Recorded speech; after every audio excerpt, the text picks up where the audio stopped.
to another wonderful episode of The Roundtable. My name is Shegun Odwayo. On this show, like always, we're going to be dissecting three major topics that are affecting the lives of the millions of Nigerians home and abroad. Issues that have been dissected over the week, that have been discussed, and that have been analyzed, but we are going to be looking at it from a holistic point of view. I'll be differentiating the facts from fiction.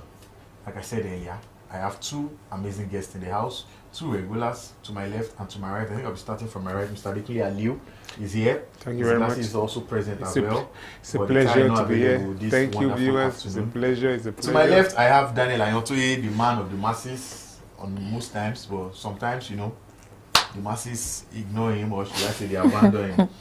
And together we'll be dissecting these topical issues.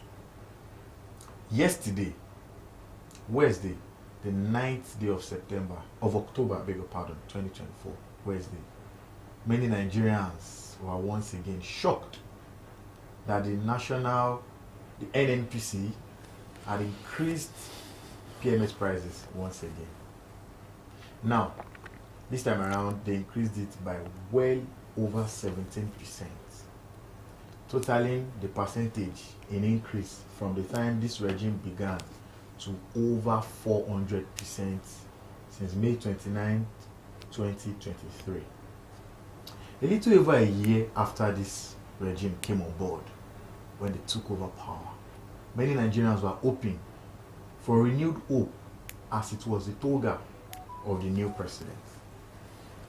About 17-18 months after, same cannot be said of the opinion of people around the country. If you are going to be buying PMS in Lagos from NNPC, you are most likely going to be buying it at 1,011 naira. If you are buying in Borno, Maduguri, as at yesterday, it was sold for over 1,250 naira at NNPC depot, not others. If you are buying in Akure, you are probably buying at 1,100. I think I'll throw this to my guests in the house and ask them their opinion. I think I'll start with Mr. Dikli Aliu. It's a very hot topic right now, and it's really serious. It's worth taking off the glasses for. The increment is on the rise. Day after day, new facts happen. Payment of subsidy, no payment of subsidy, what is really the true state of things. But the most important thing is that right now, we have an increment that we have never seen before in the history of this country. Like I've always liked to tell those who like to listen, I think we didn't understand what it means by PIA. We didn't understand what it meant by deregulation, upstream, downstream, all those their statements. We didn't, when they said NNPC is now NNPCL. Of course. We also didn't get it. But all this is to tell you that, look, they want to eventually bring this PMS price to the market. That, look, let the market determine the price they will buy and sell these products. You see, the IPMAN president this morning was excited that they are able to go to NNPC, Dangote refinery to buy themselves. So this is a thing of joy for them. But for the people who are paying from their pocket to buy, I was at the filling station yesterday and somebody was buying 50,000 naira worth of PMS. And he said something, the tank no full, and we all burst into laughter. Because now for the fact that, look, it won't fill your tank. So you're going to spend more to do. But having said that, if only Nigerians can be patient, I know it's subject to debate that, look, this patient thing is becoming too long. People have to die before they get to survive. Can you come back to life again after you have died before being patient? But there's a place we are going to. The regulation is going to get into somewhere whereby, okay, it will be a stop. We'll enjoy it, but I don't know when is what we can't guarantee. It's a good direction for industrialization, for development of that sector. It's a good move. That, look, this thing has been taken off government. Finally, subsidy has gone. I think we are now realizing that the previous government had been subsidizing us so much. Now they've removed it, and this is the reality we are in now. All right, I'll come to you. 14.8% increment in this month alone. This is the second hike in 1 month, and this second time around we are getting 14.8% increment, or simply put, 133 naira increase. But in all, it is exactly 430% plus in just 17 months. I doubt anybody's salaries have climbed by 100%. I doubt, people's earnings generally on the streets of Nigeria have climbed by 200%. Talk less of you having to pay 430% extra from what it used to be. Also, the bad thing about PMS, or should I say one thing about PMS, is that it's not just your buying of fuel into your car or into your generators that will get affected. Everything. Children's school fees automatically climbs up. House rent automatically climbs up. Everything, food, everything, it goes up. It's a big brother. PMS is a big brother. It takes his younger brothers and sisters along. And Mr. Ali is calling for calm, patience, peace. A lot of lovely adjectives. But are Nigerians not already too tired? Yeah, thank you very much, Shegun. You see, when I hear patience, I think it's good to be patient. When you are having reforms, it's always a tough one, especially when you have reforms that is painful to the masses. But my question oftentimes is that how long are we going to be patient? And also, are we ready for these reforms? You don't kill a goat and expect to still have what you have. You know, what am I trying to say? As in, you can't have your cake and have it. See, before we implement a particular policy, we should have the measures to cushion the effect of that policy. And I think this is where we are getting it wrong as a government. What measures have we put in place before taking these steps? Are we ready? Are the people ready? CNG, is it from Lagos to Abuja? If you use CNG cars, you will spend up to 10K for gas. I made inquiry about this CNG. It was 700,000 thereabouts for conversion. Wow. To convert your vehicle. Now, are we ready for it? Is that Brother Kunle that is driving Korope ready to convert his Korope with 700,000? What is the measures, the provisions we have made before we want to increase this? Don't let us forget the effect of situations like this. Like you rightly said, every other commodities, prices of these commodities is determined by the same PMS. And when you do what we are doing right now, the effect will be catastrophic. Because you can imagine how after increasing items, the PMS, we have the cost of commodities we have now, and everyone is crying that there is hardship. And we are having again, as we had yesterday, that the PMS is going up again, which means that we are going to have the prices of commodity possibly double again. There is a problem, and when there is a problem like this, the effect is that there will be more hardship, more hunger. Already people can eat. There are people who can't even eat 3 square meal, 2 square meal per day. People are rationing the way they eat. Now you are having this situation, then you worsen the problem. You are trying to combat crime. With this situation, it will worsen because there are some people who can't eat and they want to eat by all means, so they will go to all lengths, whatsoever thing they need to do. So we really need to think, when we have a policy, fine, it will be good on paper, neat, clean, and good strategies. However, we need to think about the effect of that. Then we now plan, make provisions around it before we begin to implement the policy. Don't forget that ASU came up with this idea that, okay, make our minimum wage 200,000, thereabouts. And the government said, oh no, we can't pay 200,000. All of us on this table sat down, we said, oh, it's unrealistic, 200,000 is this. And the government came, okay, yes, let's have 70,000. And they gave it. However, after it, the government, like Maradona, came on board and began to increase PMS and every other thing. Now, even that 70,000 naira is not even anything to write home about. So what are we saying? Kicking against it right now. Seriously, you should expect it. You should expect it, because the situation we are going now, if we are not careful, there will be issues, serious one. We naturally don't want issues. But quick one, let's talk about the CNG policy.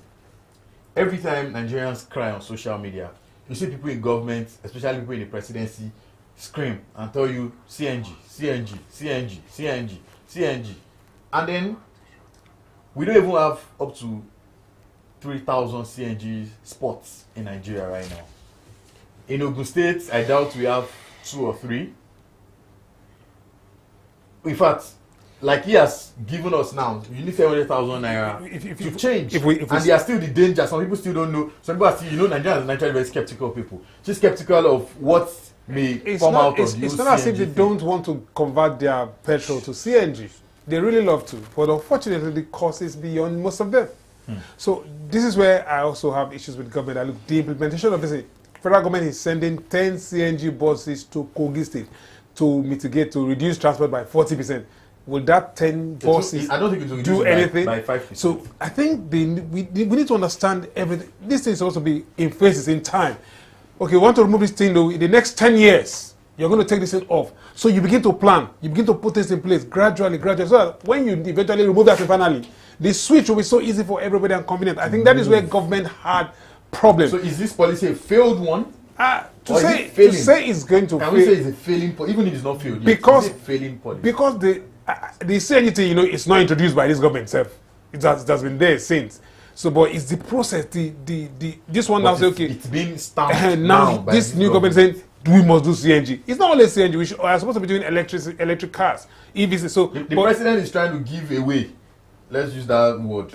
2,000 buses. Keke na peps. CNG keke na peps. And then one more is that just for Lagos alone? So is 2,000 going to be enough for Lagos alone or for only Ikeja? So just some of it, sometimes you look at this and say, okay, despite the fact that it's within his resources, within the federal government resources that we are spending this, but I think it's a light that look, if you can join me in this, if other businessmen, other private sector, we can also put money into it and invest. It's an open investment opportunity now. So it's a good one. If those who have money can invest in CNG, they own the billions for tomorrow. I think I should ask you a question before I move to him. What is the solution to the current plight of the Nigerian people as at today, 10/10/2024? The solution is what they've just done, removing the subsidy and trying to put the money somewhere. So now that you have taken the subsidy, how are you going to apply the money to other places? Is that money somewhere? We're going to make more money. We are making money from the free market, the devaluation of the naira. We are making money from that. We are making money from crude oil now. We are making so much money. Okay, let me give you an example. Price of crude will always go up. Okay. So we should expect price to go up. The Allow Dam that broke, that fell in Borno, that led to the crisis we are in right now. Over 120 billion have been allocated to that dam alone in 3 years. So which years are those? 2021, 2022, 2020. So we now say judiciously used. And nothing, absolute nothing was done. Despite the fact that the villagers had complained that there had been cracks. In fact, they said the last time that dam had been touched at all was 1992. And that is over 120, about 120 billion was allocated to that dam alone. Not that allowed dam alone. And nothing, absolute nothing has been done. That's just an example. So you've said something, so what's something that EFCC needs to look into now. So I don't have those means to say that these ones are, the money was mismanaged. But again, the EFCC have to look into this and bring us proof. But saying that it's the right policy. If you make more money, you can do better things. It's for industrialization. The downstream sector, the deregulation. There's a hint yesterday that Korean companies want to come and set up refineries here.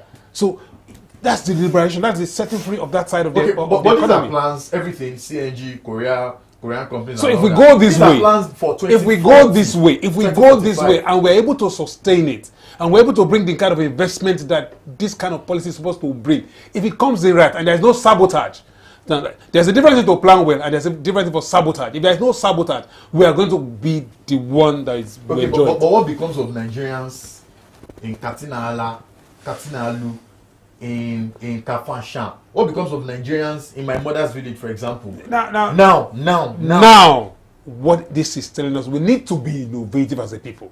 We need to look at how to make life better for ourselves. Looking at all the policies the government is making, as good as it is, it also tells that, look, we need to start inventing, we need to start creating, we need to look, let's look back into us. What can we do to ameliorate our own problem? We are waiting for government. He's doing his own policy the way he sees it. The way we see it, we should now start inventing. We are talking about dollar and naira. If we don't produce as a country, we can't beat the dollar.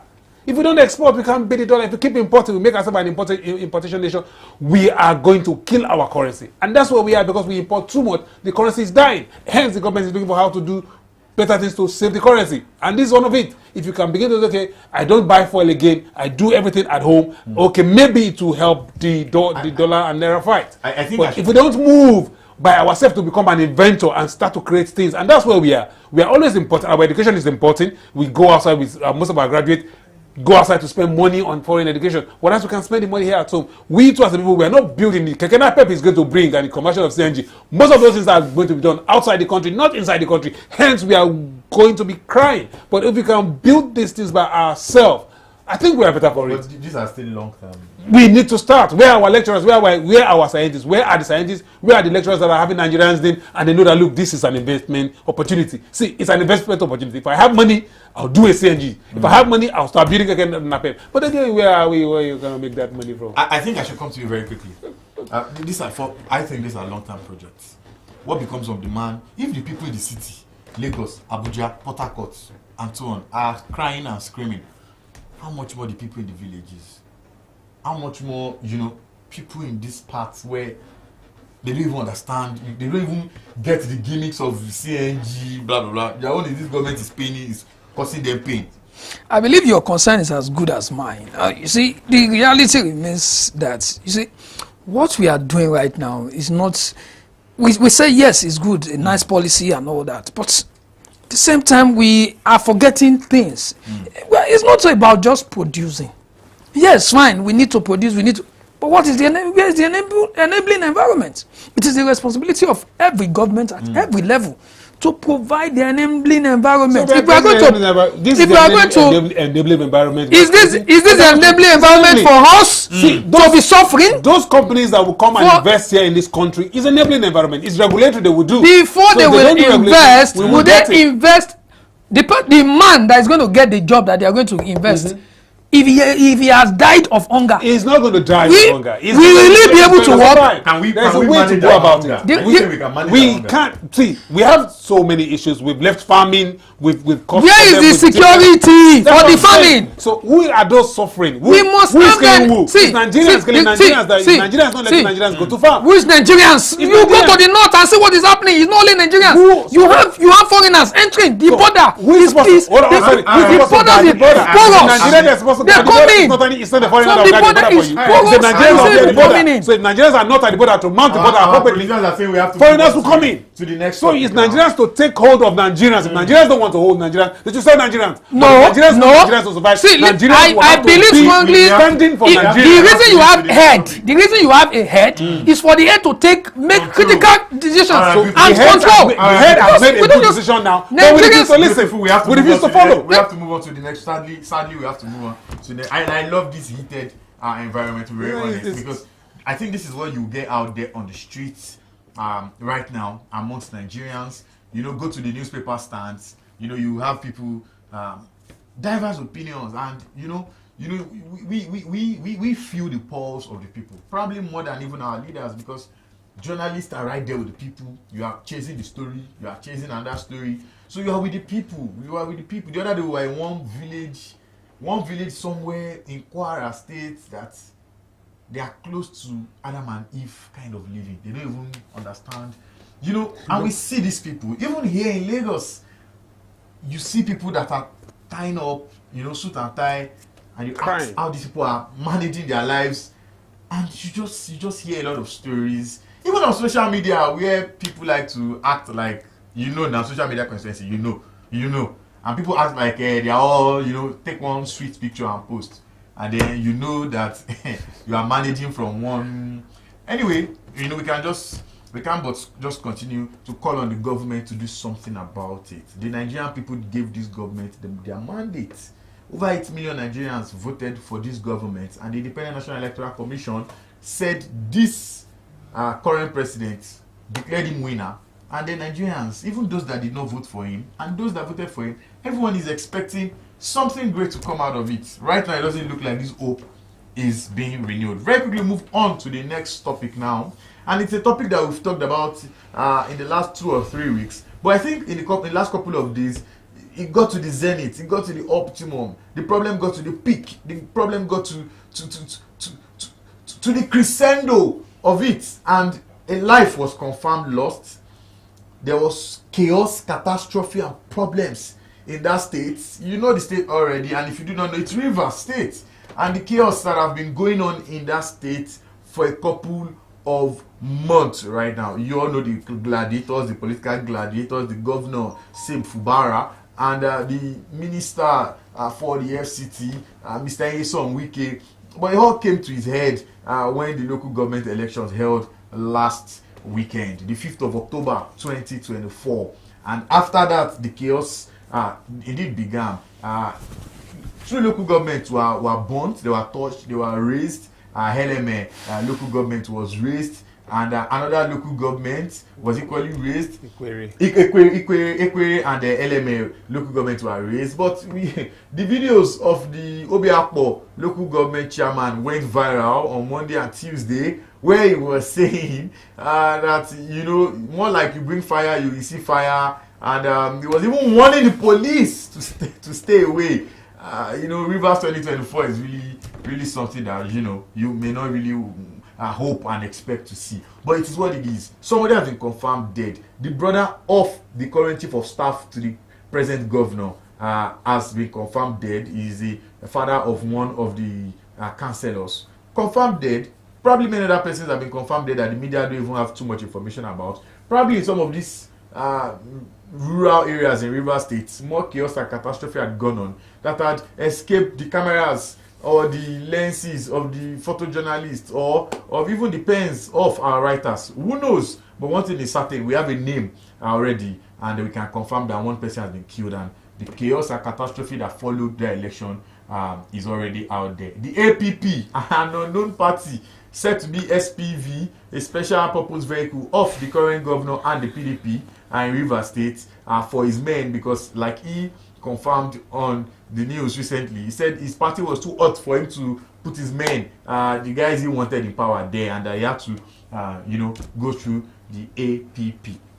22 out of 23 of them won, 14 out of 319 councillors confirmed, but the chaos is yet to go away. I think I'll come to you now, Mr. Adekunle. That crisis is not going anywhere. The gladiators have been on our screens recently. We saw the governor 2-3 days ago. We saw the minister himself.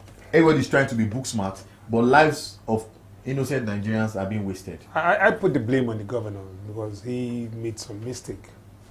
What mistake? Why would you conduct an election that has litigations on? There are laws, there are court cases ongoing. Would have been better. Now, they say they had a judgment beforehand. See, from the state high court. you pick a wood to arrange something. You arrange step by step. You don't just back all. That's what he's trying to do. There's a court judgment saying don't do election. He said he had his own judgment before. He's talking about a Supreme Court judgment that the Supreme Court had said what it said. But again, you can still no. They said they have a state high court judgment. Everybody's having judgment. But it's not concluded yet. That is it. The other party said they have close to 13 expatriate injunction. Everybody's bringing kangaroo injunction. So, but again, the thing is this: you have to be honest. You have to be honest.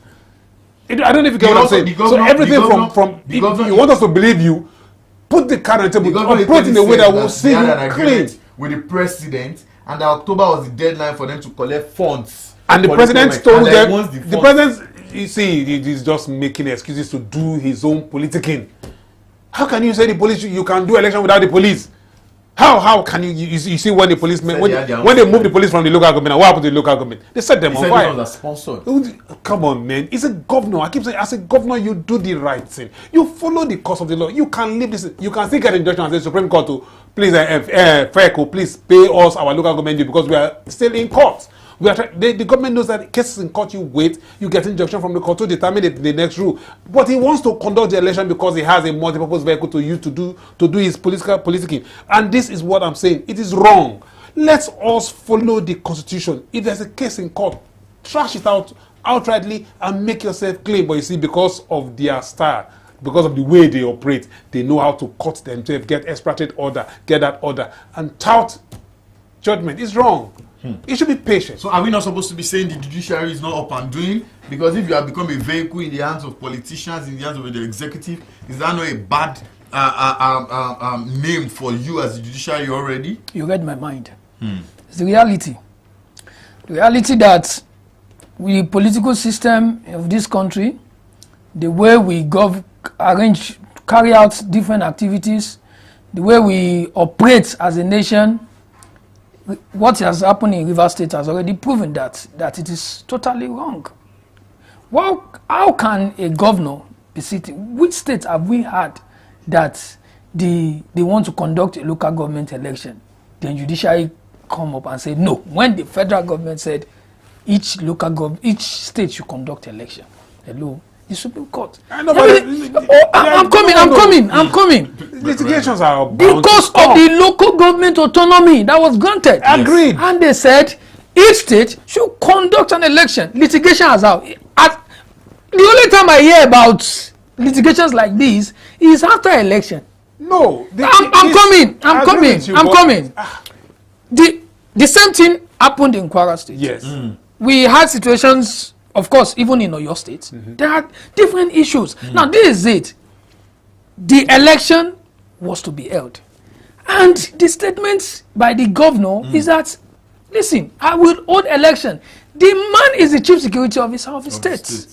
And he's saying that based on the local government autonomy, I will hold election.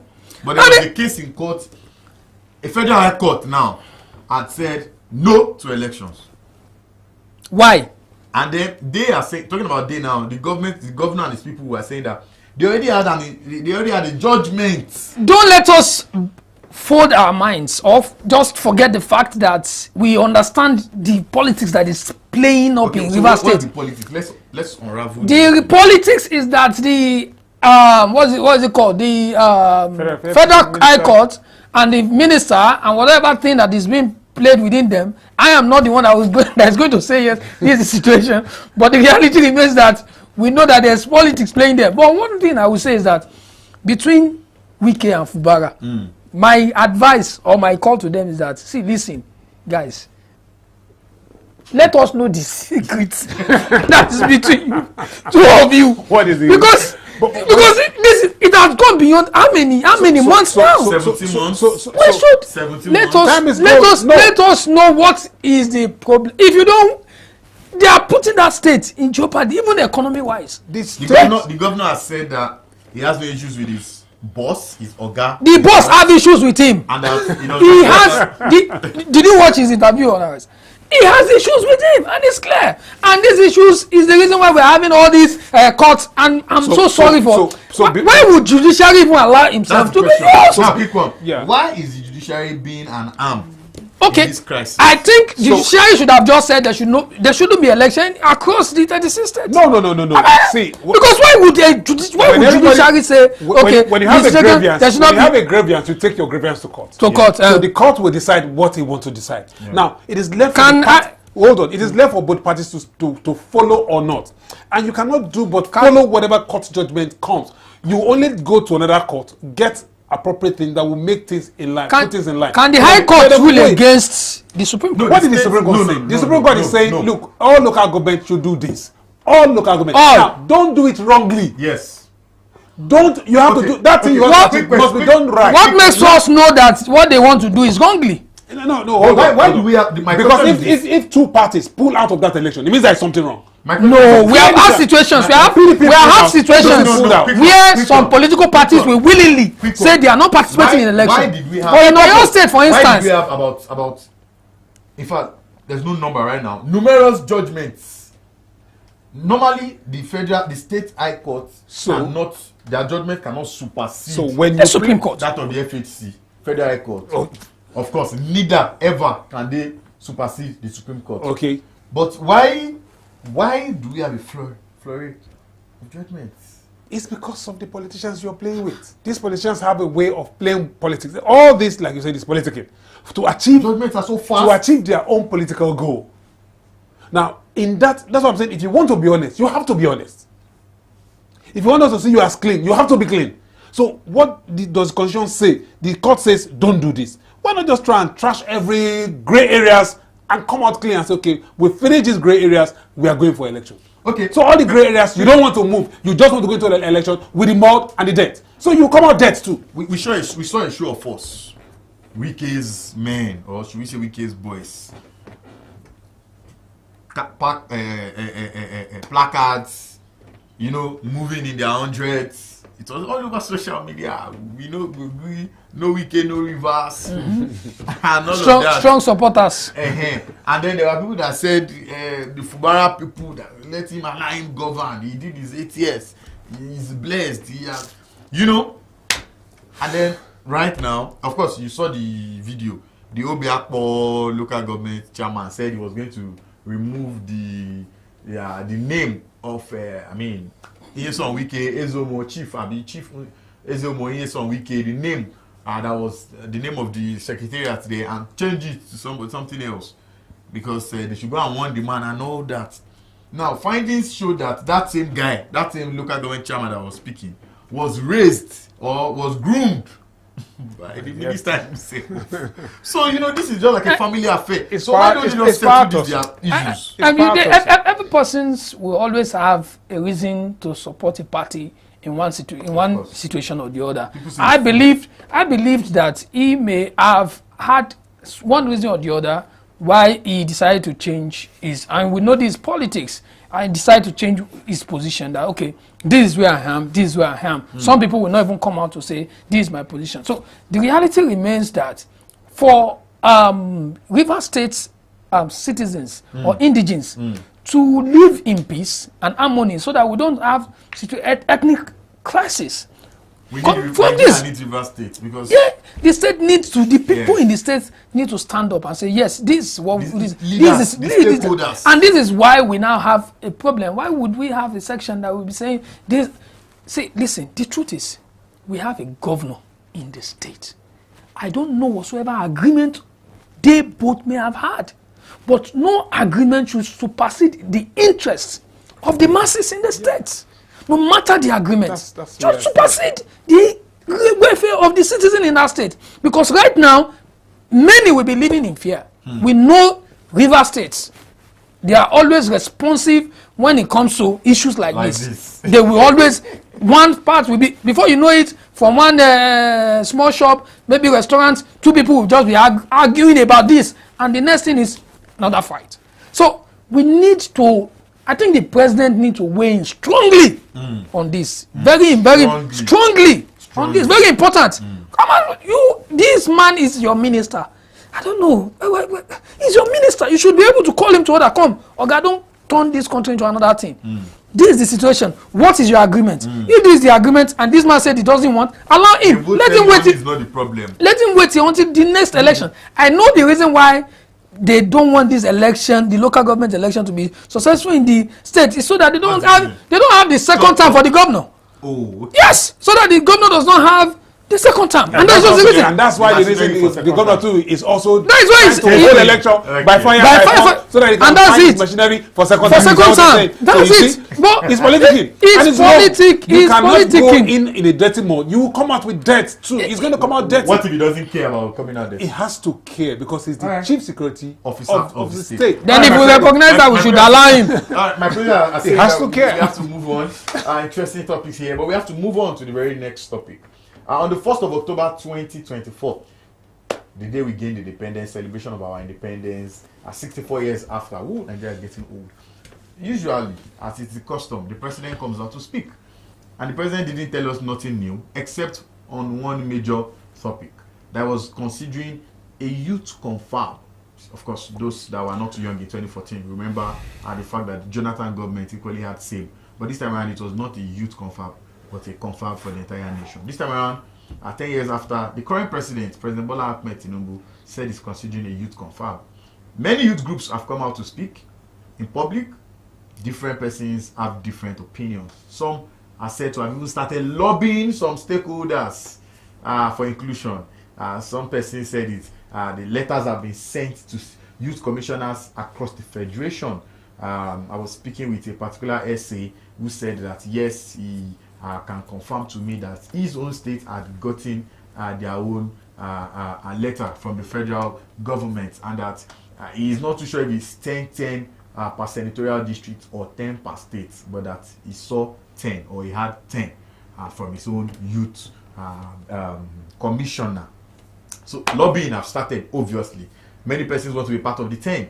or I mean, that is the number that was said. We don't know what it is officially, but that's the number that was brought, whispered into my ears, and they don't know if it's per senatorial district or per state. So you remember that, like we said last week on the show, lobbying has started, but some people are kicking against it. Some youths are kicking against it. The socialist group have kicked against it, and they are saying they don't want it. It's just another jamboree. Of course, some youth presidential candidates at the last elections have usually kicked against it.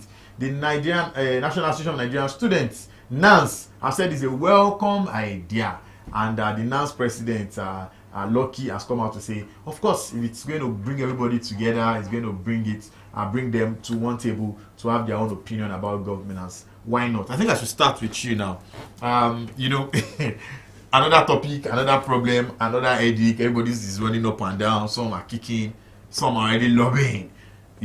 What's your opinion about it? I think from what we have heard, the situation between the two persons who are looking at this is either for or against the idea. But for me, I think it's a welcome development. And yes, it's a welcome development, because at least it shows that yes, the president wants to have the view of the entirety of the youths, at least to a very large extent. He wants to have a documentation of what they want. What do you really want? Yes, we are going on protest. We are going on this. Yeah. We want to do this. We want to go on protest. We want to go on strike. And all these issues, he believes that, okay, when you bring all these youths together, they'll be able to discuss and bring out their demand and provide a solution to those demands. What would the youth be saying that the president had not had before? Yeah, he campaigned about 20-something months ago. Yes. See, that he did not speak with youth as at then. Or he has suddenly forgotten what the youth told him, that people he met on campaign trail. See, when you look at governance and administration, sometimes scenes like this should be created by the person in the position of authority. And when that is done, he gives a signal that, okay, yes, I want to hear from you. Even though I've heard, I want to hear from you. Because even the president has the power to say, yes, there's no confab, and he keeps quiet. We experienced it during Baba's regime, Buhari. And when you have any issues, he will keep quiet. He won't say anything. And we will complain and say, oh, this is it. He will not, and just move on to the next. But here we have somebody that is saying, yes, so the youth want to, but my concern, you don't think this is like every other person, my concern, like every other person, is the implementation. Because, yes, you can come up with a voluminous documents, a large document talking about the demands of the youth. Then we just put it in a shelf and just the drawer. Just move forward. Yes, we just put it somewhere that, okay, yes, chef. Thank God, they have yes, thank you, chef. You chef it and they have said whatever thing, and we are on it. We work on it. Very quickly, just let it be implemented. A divided group of youths across the country. Some are lobbying, some are saying no, step it down. It's just another food for the boys. As much as it is a welcome development, I think again, what do they want to say that has not been said? I don't think there's anything they are going to say that has not been said. There's no plan they want to that is new that they will put on the table as youth. But having said that, come, let's discuss is better than come, let's judge up. So while they are doing this discussion, I hope they will be sincere at those who are going to be lobbying. Now, if you, from your state, from your local government, from your area, pick those you know that will speak the heart of the heart. Not just anything. Because it is the future discussing the future. And from this place onward, those of you who are going to discuss now, in the next 10, 20 years, some of you will be the ones that will be the ministers and whatever. So if you don't discuss well, you don't have a platform to come up there next time and criticize. I just wish that if it's 10 from each state, there should be good people that know what they want to go and say. What are we going to say? We are saying Nigeria. It's progress, it's future for the upcoming. Because when you make plans, I see that government plan for the past 10, from the days of our passenger, on this deregulation of fuel. That plan has been in place, but we didn't understand. They've started giving licenses to refineries since the days of our passenger. Up to now, they are still giving licenses. So it's to tell you, look, that plan has been in the pipeline. But it's the same thing with our youth now. As you come and begin to say the policies you want, they should put it in the pipeline and work with it. It's like the Bible says, write it on your forehead and run with it. But we still have the ones from the confab the confab of 2014, like you said, is still in the shelf. The confab is about regionalism, federal. It will be, but part of it will also be removed and be looked into. Look at the Unrest report. Whoever thought the government one day picked it was just word of mouth from the president. So but at least nothing has been done. At least the process is a bit on. There's also lobbying against that. No process is on. No, let us just deceive ourselves. Why would you be saying no? Why are we going to say process is on for Razed report when we know that the president appointed how many number of ministers, which is against the same Razed report? Because some ministries will not want to be matched with other ministries, so those ministries will also go and present. It's not about them wanting. No, it's not about wanting. When you pick a report, if you just go ahead and it's not about who wants. It's about what is needful. What is necessary. So what is needful, what is necessary is that we have a discussion. So we have a discussion, we have a book, we have a compendium of what we want to do. But they are not working on it. In phases, in phases. Till we are 2,000 years old. It's development time. We are growing in it. Our producers are saying it's time for us to leave the studio. An interesting segment we've had here. An interesting section all around. But one thing I do have to say on this third subject matter is that according to the United Nations, the definition of who a youth is anybody that is between age 18 to 35. I'll say it again. According to the United Nations, the definition of a youth is any individual across the world, around the world, who is between 18 to 35.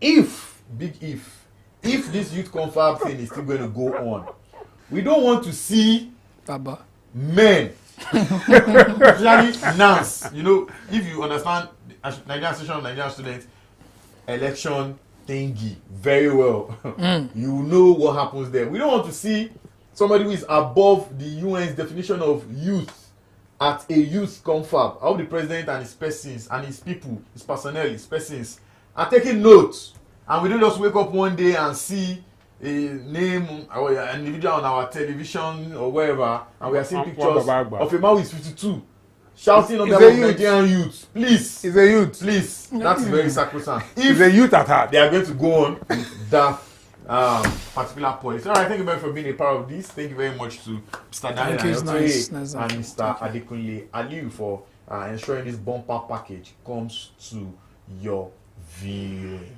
Thank you very much for you guys. Thank you very much to you guys for being a part of this. Like I always say, if you guys are not there, there's actually no need for us to be on this hand. Thank you very much to my producers who have been pressing the right buttons and moving the right cameras and doing the right things, ensuring that this project today is a reality. The weekend begins tomorrow.